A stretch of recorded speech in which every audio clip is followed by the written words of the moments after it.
अस्सलाम वालेकुम, मैं हूं फैसल मोहम्मद और आप देख रहे हैं हमारा YouTube channel views of Faisal Mohammad. आज की तज्ज़िये में कुछ पाकिस्तान की खबरें और उसके बाद कुछ थोड़ा सा बैनुल-अक़वामी सूरत हाल भी देखेंगे जो पाकिस्तान के ऊपर है और ये किस तरीके से पाकिस्तान के गिर्द घेरा तंग हो रहा है। जो कुछ सूरत हाल इस वक्त अंदरूने मुल्क है वो आप बखूबी देख रहे हैं और जोड़ तोड़ मुसलसल चल रहा है।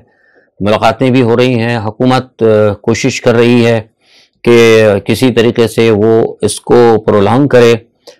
पीटीआई की कोशिश ये है कि वो अपने जो उनके एम है जिस तरीके से उनको हटाया गया एक गैर कानूनी तरीके से और उसको हटाने के जो नुकसानात मुल्क को हुए हैं उस के ऊपर वो बातचीत कर रहे हैं और अपना एक जिसे कहते हैं ना कि प्लान वो भी पेश कर रहे हैं कि अच्छी बात है किसी हद तक कि वो ये बताना चाहती है पीटीआई के जो कुछ मुल्क के साथ हो रहा है वो गलत हो रहा है और जो कुछ इन्होंने किया वो गलत किया और जो उनके साथ साजिश हुई, जो कॉन्स्पिरेसी की गई, जो एक फॉरेन एजेंडा था जो सबको पता है, जिसके बारे में हमने सबसे पहले आपको बताया था, वो जब अमल दरामद हो गया था फिर सबको पता लगा, उसके बारे में वो बारहा कह रहे हैं, बता रहे हैं। लेकिन क्या सवाल ये पैदा होता है कि जो जिसने करना था वो कर लिया, जो फॉरेन कॉन्स्पिरेसी होनी थी वो हो गई, जिन्होंने जो अहदाफ हासिल करना था वो अहदाफ हासिल कर लिया। क्या स्टिल अब हम सिर्फ इसी को ही डिस्कस करते रहेंगे या हमने आगे भी जाना है? पीटीआई को ये चीज़ देखनी पड़ेगी कि उन्होंने आगे जाना है और किस तरीके से आगे मामला को लेकर चलना है। सिर्फ इलेक्शन की बात बिल्कुल दुरुस्त है, मैं बताता हूँ आपको, लेकिन दूसरी जानिब हुकूमत क्या कर रही है, जो इम्पोर्टेड गवर्नमेंट है और उनके मामला बाहर से कैसे चल रहे हैं, इस मामले में पीटीआई बहुत ज़्यादा कमज़ोर है। सॉरी टू से, क्योंकि मेरा एक अलहदा डोमेन है, इस हवाले से बताऊँ कि पीटीआई की इस मामले में बहुत ज़्यादा गिरफ्त बड़ी कमज़ोर है। या यूँ कह सकते हैं आप कि पूरी पीडीएम ने एक हुकूमत ली बैरूनी साजिश के तहत और उसके बाद उस हुकूमत पे कब्जा किया और अपने मामला चलाए। जैसा कि मैंने पहले बताया था कि एक मामला तय हुए थे किसी के साथ कि भाई आप हम नैब को ख़त्म कर देंगे, आप नैब को ख़त्म कर लें। मैंने आपको पहले बार बताई थी कि इस गवर्नमेंट के साथ ये डील भी हुई थी कि आप नैब के ख़त्म करना चाहते हैं, केसेस अपने आप केस ख़त्म कर लें, लेकिन एक काम ये कर दें कि आईएमएफ का जो है ना पट्टा वो अपने गले में ले लें। यानी जो पाकिस्तान के ऊपर जो बोझ डालना है वो मैं आपको आगे बताऊंगा बोझ क्यों डाला गया है। तो ये इधर कर रहे हैं और दूसरे अपने तमाम मामला को दुरुस्त कर रहे हैं। लेकिन पीटीआई जो है ना वो मुझे फिलहाल लग रहा है कि वो एक फिलहाल कूजे में बंद है और वो बात सिर्फ इलेक्शन का एक मुतालबा है, इससे कोई नहीं। इलेक्शन होने चाहिए, बिल्कुल होने चाहिए, शफाफ होने चाहिए, पीटीआई का दुरुस्त मुतालबा है। लेकिन इसके अलावा बाहर पीछे क्या हो रहा है, क्या कुछ होने जा रहा है पाकिस्तान के साथ, उस पर भी उनको नजर रखने की जरूरत है। अंदरूनी सतह पर पीटीआई के जो पीटीआई को अलावा पीडीएम है उसके जो इत्तेहाद हैं उसमें इख्तलाफात आ रहे हैं और इस हद तक इख्तलाफात आ रहे हैं। मैंने आपको पहले बताया था कि गो के आप खबरों में देख रहे होंगे, लेकिन नवाज शरीफ और जरदारी के दरमियान कई मामला पर इख्तलाफात हैं। और अब तो मसला ये पीडीएम के अंदर नहीं है बल्कि सियासी जमातों के अंदर भी टूट फूट हो रही है। यानी इवन मुस्लिम लीग नवाज के कुछ लोग हैं जो पुराने, आप जिनको जानते होंगे, इसमें तारिक फजल हैं, शायद शाहनवाज खान हैं, तल्लाल चौधरी और मोहम्मद जुबैर, जो कि हमेशा मीडिएट करते रहते थे फौज से भी और मुस्लिम लीग नून के हवाले से, और उनको भी मतलब नज़रअंदाज किया गया और उन्होंने भी शिकायत की है। तो जो इस वक्त पीपल्स पार्टी के अंदर जो टूट फूट हो रही है, जो मुस्लिम लीग नवाज और पीपल्स पार्टी के दरमियान जो मतलब गड़बड़ हो रही है, जो लोगों में बददिली फैल रही है, जो वहां मामला खराब हो रहे हैं पीटीएम के अंदर, क्या इसको भी, इससे भी फायदा उठा रही है पीटीआई? नहीं उठा रही। पीटीआई बिल्कुल एक बंद कूजे के अंदर वो वही मीटिंग हो रही है और वही एक जिसे कहते हैं ना कि वो आप एक लॉन्ग मार्च का वार्म अप, अच्छी बात है, उनके मामला से, लेकिन अपनी सोच को जरा आगे करें। मैंने पहले भी एक वीडियो में कहा था कि ये लोग अपनी सोच को आगे बढ़ा नहीं रहे। जिस तरह के दूसरे लोग मुलाकातें कर रहे हैं, इनको भी पसे पर्दा मामला जारी रखना चाहिए। ठीक है, इनके मामला चल रहे हैं, मुझे पता है। आज वो मैं कह रहा था, किसी ने मुझसे भी पूछा भी था कि वो शेख रशीद साहब ने कहा कि वो राब्ता किया, लेकिन अब्दुल मालिक, देखिए अब शेख रशीद साहब ने क्या कहा वो तो खैर टीवी पे सुन लिया होगा, और अब्दुल मालिक ने उसकी नफी की। मुझे नहीं पता कि शेख रशीद ने क्या कहा या अब्दुल मालिक ने क्या कहा, लेकिन मैं आपको आज से 2 हफ्ते पहले बता चुका हूं कि बैक चैनल पर इनके राब्ते हैं। अब अब्दुल मालिक साहब ने आके सीना ठोक कर कह दिया कि जनाब वो मेरे एक तो हमारे यहाँ पाकिस्तान में सबसे बड़ी प्रॉब्लम यह है कि एक हमारे यहाँ एक बहुत बड़ी काबिल फ़ख्र चीज़ हो गई कि अगर मैं ये कह दूं कि जनाब मेरा किसी आर्मी के जर्नल से या फौज के साथ मेरे बड़े ताल्लुक हैं तो फैसल साहब को वैसे ही 10 नंबर बढ़ जाते हैं। ये एहसास कमतरी ना, ये इन्फीरियरिटी कम्प्लेक्स में हमारी कौम बहुत ज़्यादा इसके शिकार है। फौज से रब्ता रखने कौन सी बड़ी बात है? फौज से जी हमारे फौज से बड़ी करीबी रहा, फौज से रब्ता ये कोई अच्छी बात नहीं है। फौज से आपके राब्ते, फौज से मतलब बेसिकली क्या आप इन्फॉर्मर बनना चाहते हैं? अगर फौज से आपके राब्ते, अगर आप आकर बात करें, डजंट मैटर आपको जर्नलिस्ट हैं कुछ भी, आप बात करें जी मेरी इत्तला है, ये मेरी खबर है या ये मेरा तज्जिया है, मुझे जी मेरे फौज के एक बहुत करीबी जरा बता, डेट मीन कि आप ये शो करना चाहते हैं कि आपके फौज से बड़े अच्छे ताल्लुकात हैं। इस किस्म की जो है ना एहसास कमतरी वाली खबरें देखे कुछ लोग बड़ा खुश हो जाते हैं, लेकिन दरहकीकत इन ऐसी खबरों में कुछ नहीं होता। लेकिन जो बात मैंने कही थी, मैं किसी को यहाँ मलाइन नहीं कर रहा, लेकिन मैं एक नॉर्मल प्रैक्टिस कर रहा हूँ कि हर आदमी आके फौरन कहता है और वो ब्रेकिंग खबर चल जाती है कि मुख्तदिर हलकों से हवाले से, ठीक है हर हल्का मुख्तदिर है, अदलिया भी मुख्तदिर है, फौज भी मुख्तदिर है, ब्यूरोक्रेसी भी मुख्तदिर है, सियासतदान भी मुख्तदिर है, हर शख्स अपने डोमेन के अंदर इंतहाई मुख्तदिर होता है। हमारे यहाँ एक तो ये जो लोगों ने सिलसिला बनाया ना कि एक अपने अपने वो उन्होंने बना लिए बुत कि भाई ये मेरा बुत है, बस अब ये कहेगा तो ये बहुत अच्छी बात होगी, बाहर दूसरी अगर कहेगा तो वो बिल्कुल नल बटन ले, ऐसी चीज नहीं होनी चाहिए। तो जो बात मैं कर रहा था उसकी वजह यह है कि ये जो खबरें चल रही हैं, बहुत सारे लोग मुझसे पूछ भी रहे थे कि भाई फैसल साहब इस पे आप बात करें, तो मैंने आपको बता दिया कि राब्ते थे, राब्ते अभी भी हैं और राब्ते ये रहेंगे। और मामला जो मैंने आपको बहुत पहले कह दिया था, जैसे जिस दिन इमरान साहब की हुकूमत जाने के 3 दिन बाद या 4 दिन बाद मैंने आपको बता दिया था कि इंतखाबात जो है इसी साल होंगे और अक्टूबर के बारे में मैंने बता दिया। बहुत सारे लोग दावे कर रहे हैं, लेकिन आप पुरानी कर वीडियो सुन लें तो मैंने इमरान खान के जाने से पहले भी बता दिया था आपको कि 2022 जो है ये इंतखाबात का साल होगा। अब लेकिन क्या हो रहा है, अब कोशिश ये की जा रही है कि इंतखाबात को बढ़ाने के लिए बातचीत की जा रही है। अभी तक जब मैं आपसे बात कर रहा हूं तो इंतखाबात 2022 में ही होने हैं। जरदारी साहब ने हमजा से मुलाकात की, हमजा शहबाज से मुलाकात की और उनको ज़मीनी इंतखाबात के अंदर जोड़ तोड़ की बात की। वो अपने भी कोशिश कर रहे हैं, जैसे मैंने कहा ना कि वो लोग हर जगह कोशिश कर रहे हैं। और साथ में इनको ये भी कहा हमजा शहबाज को कि जनाब ऐसा करते हैं कि हम थोड़ा सा हुकूमत को आगे लेके चलते हैं। जरदारी साहब जो है इलेक्शन को आगे लेके जाने के चक्कर में हैं और इस हवाले से मैंने आपको पहले बताया था, अगर आप मेरे वीलॉग पूरे देखते हो तो मैंने आपको बता दिया था कि जिस वक्त बिलावल साहब गए थे अमेरिका में जाके उनसे बात हुई थी, ब्लिंकन से बात हुई थी, और मैंने आपको भी बताया था कि जरदारी साहब का बाइडेन इंतजामिया के साथ लॉबिंग है उनकी, और उनके वहां पे लोग मौजूद हैं, सारे हुसैन हसन हक्कानी वगैरह और सारा ग्रुप उनका पूरा मौजूद है। वहां से इनको सारी मिलती है गाइडलाइन और ये उसी के ऊपर काम करते हैं। ये लोग जो है ना, ये सारा जो पाकिस्तान को जो अशराफी है ना, बदमाशिया, ये मैंने आपसे पहले भी कहता रहा हूं कि ये इनको आप ये पाकिस्तानी सियासतदान ना समझे, ये बैनुल अक़वामी जो बहुत बड़े शयातीन है, जो एलुमिनाटी है और जो दूसरे मैं बता चुका सारी, तब मैं बात नहीं करता क्यों मुझे फिर मसला हो जाता है, फ्री मेसन वगैरह, ये सारे जो बड़े बड़े उनके कारिंदे, उनके ये गुलाम है, ये बेसिकली उनके गुलाम है। ये उनकी बूट पॉलिश, उसने कहा है ना इमरान खान ने, बूट पॉलिश, वो फौज के बूट पॉलिश करने वाले तो हैं, लेकिन ये जो बड़े लोग हैं ना दूसरे जरदारी वगैरह, ये उनके बूट पॉलिश ही हैं, इल्यूमिनाटीज वगैरह के बूट पॉलिश सब जगह चल रही है। तो सवाल ये पैदा होता है कि इनको उसी वक्त कह दिया था कि आपने बहुत अच्छा काम किया, आपने इमरान खान को रुखसत कर दिया, कोशिश ये करें कि इसको थोड़ा सा प्रोलॉन्ग करें। ये प्रोलॉन्ग करने की जरदारी साहब को वहीं से मिली और जरदारी साहब कोशिश कर रहे हैं। इसी हवाले से उन्होंने ये भी सुनने में आया था कि वो कोशिश ये कर रहे हैं कि शायद इसको बाजवा साहब को मजीद एक्सटेंशन दी जाए, लेकिन ये काम न करें तो बेहतर होगा। और बेहतर ये है कि गवर्नमेंट को भी प्रोलॉन्ग ना करें तो ये भी बेहतर होगा, क्योंकि जो चीज मैं देख रहा हूं, जो मेरे पास, मैं किसी फौजी वौजी की बात नहीं करता, मेरे अपने जराए, आपको पता है सफारती जराए होते हैं और मेरी अपनी तहकीक होती है। मेरे पास जो रिपोर्ट्स हैं वो ये हैं कि अगर इन्होंने 10 जून के बाद बजट लाने के बाद, बजट तो वैसे ही अजाब गिरने वाला ना, अल्लाह रहम करे, बहुत ही खतरनाक मतलब बजट आ रहा है आपके ऊपर, उसके बाद अगर इन्होंने इंतखाबात की तारीख का ऐलान नहीं किया, डजंट मैटर वो अक्टूबर में करें जैसा मैंने कहा था, या फिर चलो 2023 में ले जाएं, लेकिन अगर तारीख दें और उसकी तैयारी की तरफ जाएं, क्योंकि बहुत जगह कुछ हल्का बंदी वगैरह का मसला नजर आए कि भाई काम हो रहा है इलेक्शन की तरफ। क्योंकि मैं एक बात और ये बता दूं कि बहुत सारे लोग तो हर बंदा ये चीख रहा है, पीटीआई वाले भी चीख रहे हैं कि इलेक्शन कराओ फौरन कराओ, लेकिन एक बात बता दूं, खजाने में पैसा नहीं है इलेक्शन कराने के लिए, इलेक्शन कमीशन के पास भी फंड नहीं है इतने। ये भी सुन ले, इधर भी तो ना ट्रक की बत्ती को सारी कौम को पीछे लगाया हुआ है कि भाई फौरन इलेक्शन करा दें। फौरन इलेक्शन कराने के लिए भी आपको पैसा चाहिए और इलेक्शन कराने के लिए आपको अच्छे खासे बजट की जरूरत है, जो कि इलेक्शन कमीशन के पास अभी नहीं है। ये एक और बात में नया फड्डा निकलेगा कि इलेक्शन कमीशन का बजट जो ना आगे पीछे पैसा किधर खर्चा होता रहा है।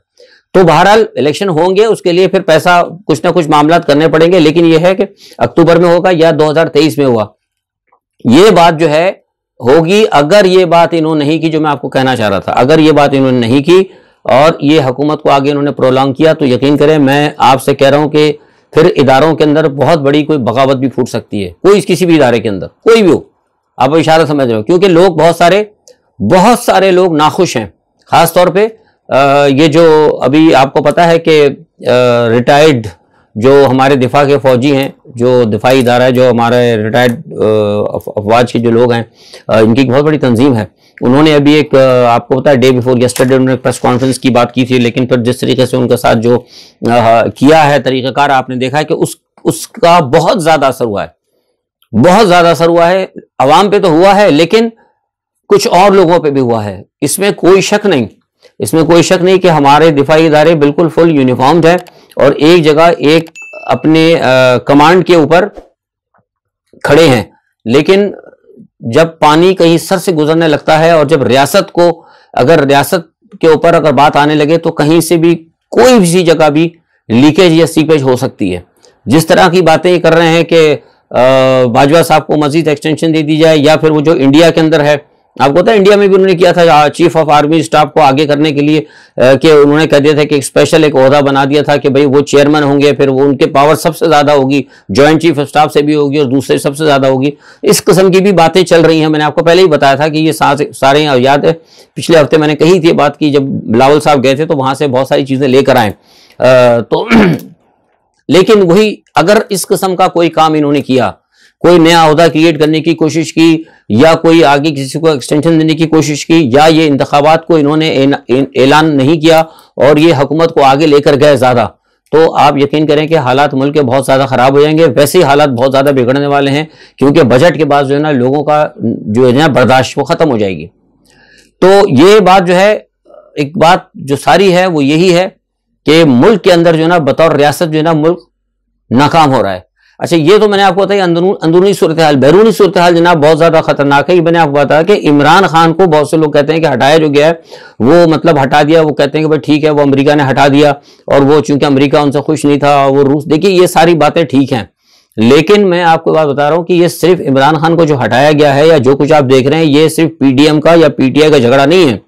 इसके पीछे एक बहुत बड़ी मतलब एक प्लान है।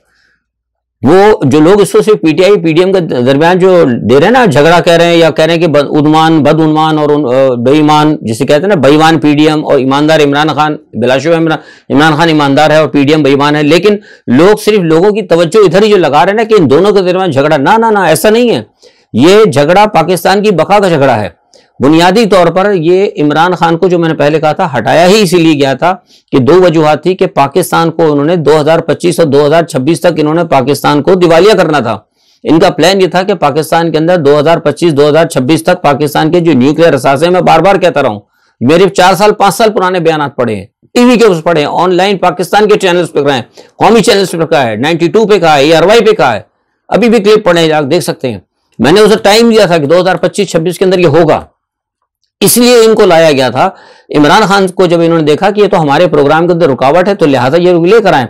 और इसी तरह अब इन्होंने, जैसे मैंने आपको कहा कि उनको कहा कि ठीक है तुम जाओ, जरदारी साहब को इसको कहा कि तुम जाओ, ले लो हुकूमत, करो, नैब से अपने सारे मामला खत्म करो, अपने आप को क्लीन करो, नीट करो, मुजरिम से तुम एक साहूकार बन जाओ, लेकिन एक काम ये करना हमारे लिए, हम तुम्हें हुकूमत दिला रहे हैं कि नैब का तौक जो ना उठा के, इसका IMF का तौक उठा के फिर पाकिस्तान के गले में डाल देना, हम तुम्हें आर्जी तौर पे देंगे ताकि तुम्हारी हुकूमत लंबी चले, लेकिन पाकिस्तान में तुम वो काम करके जाओ कि पाकिस्तान बिल्कुल 2025 या 2026 तक बिल्कुल दिवालिया हो जाए। ये बिल्कुल उसी तरफ लेके जा रहे हैं। आप देखिए इस वक्त सारी दुनिया के अंदर, मैंने जैसे पहले बताया कि रूस और यूक्रेन की जंग के बाद सारी दुनिया में अनाज की तंगी होती जा रही है। रशिया का मैंने कल परसों के अपने वीडियो में बता दिया है कि रूस ने वाज़ेह कह दिया कि हम अपने दोस्त मुल्कों को देंगे, तो पाकिस्तान तो इस वक्त दोस्त रहा नहीं रूस का, पाकिस्तान टोटल बिल्कुल हट चुका है। सारी दुनिया के, मैं आपको बता रहा हूं, आपको कोई तजिया निगार में बताएंगे, सब लोगों अपने चक्कर में लगे।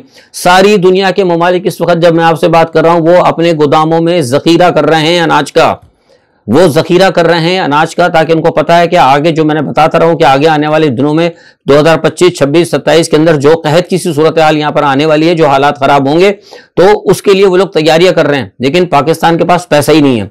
एक प्लान के तहत आप देखें कि इनको लाकर पाकिस्तान का पैसा बिल्कुल निकाल दिया गया है। सूद के अंदर, कर्जों में आपको इतना फंसा दिया है कि आपके पास करंट रो, ये नहीं कहते ना कि अगर सुबह अगर आपने खाया है तो शाम को खाने के लिए आप पास पैसे नहीं होंगे तो अगले 6 महीने के लिए आप राशन कहां से जमा करेंगे? जरा समझने की कोशिश करें आप। ये पूरा एक प्लान चल रहा है, इन लोगों को लेके आए, ये मुल्क को दिवालिया कर रहे हैं। आज आप देख लें 2 महीने में क्या हाल हो गया। IMF के चंगल में फंस गया, हर बात इन्होंने मांगी। इन्होंने मैंने आपको बहुत पहले कहा था कि IMF के हवाले से हमारी जब बात हुई थी तो उन्होंने कहा था कि हमने जो हमारा एक प्लान है हम उस प्लान पे चलेंगे। और मैंने आपको बता दिया था कि इन लोगों ने जाके IMF के साथ डील की थी कि हम आपके साथ चलेंगे, हम आपकी तमाम बातों को मानेंगे, और लेकिन यह है कि थोड़ा सा आपने हमें रिलीफ देना है। तो रिलीफ आपको मिल जाएगा, हो सकता है आपको फेटअप वगैरह के अंदर भी रिलीफ नजर आए, लेकिन ये रिलीफ जो होगा वो आर्जी रिलीफ होगा। लेकिन इतना ये फंसा के आपको चले जाएंगे कि अब तो आप निकल सकते थे। इमरान खान ने जो प्लान बनाया था उसके तहत आप निकल सकते थे। अब इसी पस मंजर में आप ये देखिए कि रूस और चीन के साथ पाकिस्तान को दूर कर दिया। एक तो ये इन्होंने काम किया, दूसरा एक तो मुल्क के अंदर अंदरूनी सतह पर आपका बेड़ा गर्क किया, कौम को सत्यानाश कर दिया, भूख अफलास का और दिवाली के करीब कर दिया। और जो एक्सटर्नल सतह पर जो हमारे साथ काम हुआ है वो ये हुआ कि हमें तना कर दिया गया। रूस और चीन आपको पता है पाकिस्तान के साथ खड़ा था, हमारे मामला तो रूस के साथ सही हो रहे थे। पाकिस्तान जैसे ही भाग के अमेरिका की तरफ गया, कल मैंने इस बयान भी दिया, ट्वीट भी किया मैंने। नतीजा क्या हुआ कि अब चीन और रूस पाकिस्तान से मायूस होकर उन्होंने ईरान की तरफ हाथ बढ़ाया है। मैंने पहले आपको कहा था कि इनका प्लान यह था कि ईरान, पाकिस्तान, रूस और चीन, ये ईरान के पास भी तेल है। लोग बहुत सारी बातें करते हैं कि वो रूस का, भाई रूस का तेल कहां से साफ होता, उसके चीन से बात हो चुकी थी, रूस ने बात कर ली थी। पसे पर्दा आज मैं आपको बता रहा हूं कि रूस के और ईरान के साथ मामला ठीक थे कि अगर हम, जब पाकिस्तान हमारे कैंप में मुकम्मल आ जाएगा तो फिर ईरान से भी तेल मिला, उनको परवाह नहीं थी, अमेरिका की पाबंदी लगाता रहे। लेकिन क्या हुआ, जब पाकिस्तान निकल के उधर भाग गया तो इस वक्त क्या हुआ कि रूस और चीन जो है दोनों जाके खड़े हो गए ईरान के साथ। और अब मैं आपको बता रहा हूं कि कल रूस और चीन ने मुश्तरका तौर पर बयान दिया है कि वो ईरान के साथ खड़े हैं। और उन्होंने, अमेरिका ने ईरान को तड़ी लगाई थी कि वो IAEA को भेजेंगे, हम उनके न्यूक्लियर प्रोग्राम, वाज़ेह तौर पर कह दिया रूस और चीन ने कि अगर किसी ने, IAEA ने या किसी ने सलामती कौंसिल ने या किसी ने अगर कोई बात की तो हम ईरान का भरपूर दिफा करेंगे, ईरान के खिलाफ हर करारदाद को वीटो करेंगे और हम ईरान के साथ खड़े हैं। तो अब मुझे बताइए पाकिस्तान किधर गया बीच में?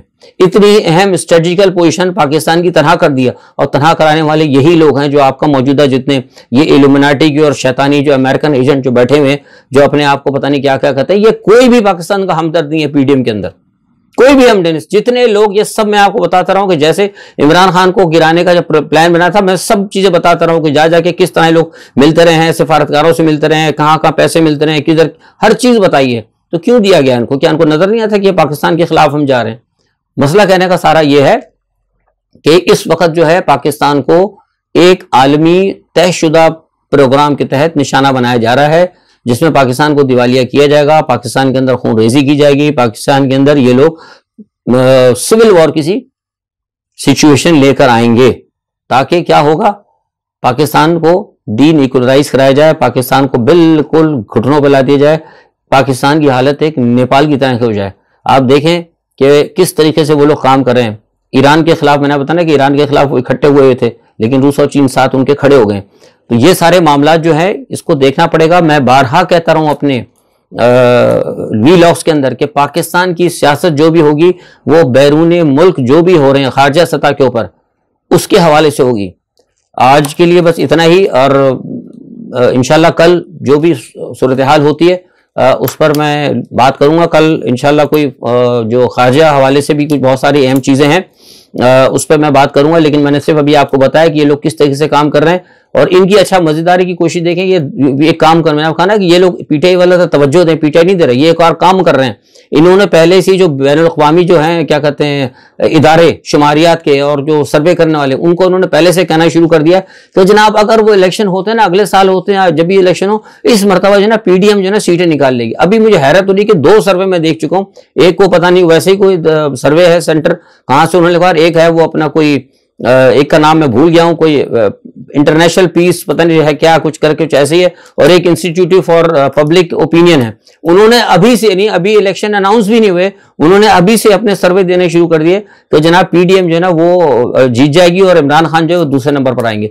तो ये सारी चीजें, और फिर जो इलेक्शन कमीशन के साथ जो कुछ ये मामला कर रहे हैं, उससे सारी मेरा दरहकीकत मकसद मेरा आप लोगों को बताना होता है कि सारी चीजों पर आप नजर रखें कि किस तरीके से सारे मामला को मैनेज किया जा रहा है। मैनेज कर रहे हैं, सब कुछ हो रहे हैं, लेकिन असल में सही मानों में जो लोग जिनका बेड़ा गर्क हो रहा है, ये जो मुतासिर हो रहे हैं, वो एक आम आवाम हो रहा है। तो आवाम को इससे कोई मतलब नहीं कि कौन कहां मैनेज हो रहा है, कौन कहां बिक रहा है। आवाम के साथ तो ये जुल्म है कि उसको आज अगर एक वक्त की रोटी मिल रही है तो हो सकता है 10 जून के बाद वो एक वक्त की रोटी लेना भी उसके लिए बहुत मुश्किल होगी। आज के लिए इतना ही, कल खबरों पर इंशाल्लाह अपना तज्जिया लेके फिर हाजिर होंगे। तब तक अल्लाह हाफिज।